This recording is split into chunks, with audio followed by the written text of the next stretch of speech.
چهره‌ای خندان شدم،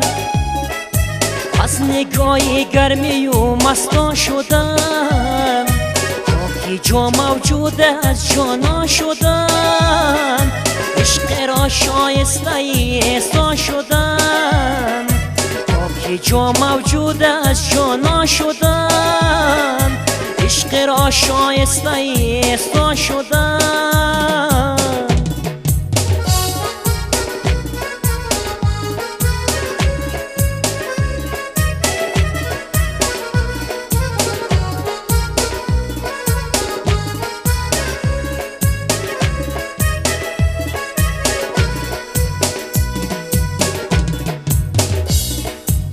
جلوه روی چشماش یک طرف،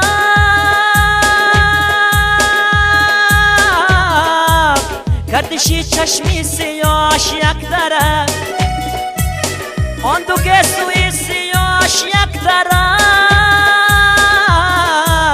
لذتی طرزی نگاش یک طرف، آمدی ولفت بناش یک طرف، یه در اقاب سر و ساما شدم، آمدی ولفت پناش یک طرف، یه در اقاب سر و ساما شدم.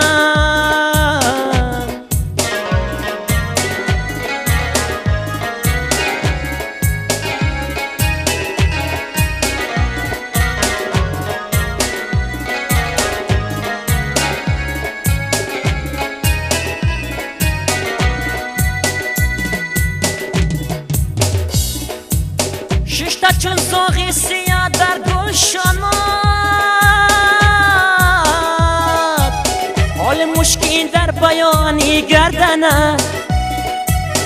از محبت من بگیرم دامنت، میکنم از برگ گل پیراهنت، بیگمان آزرده میگردد تنت، در فراقت خسته و نالا شدم، عاشقی گل چهره‌ای خندان شدم،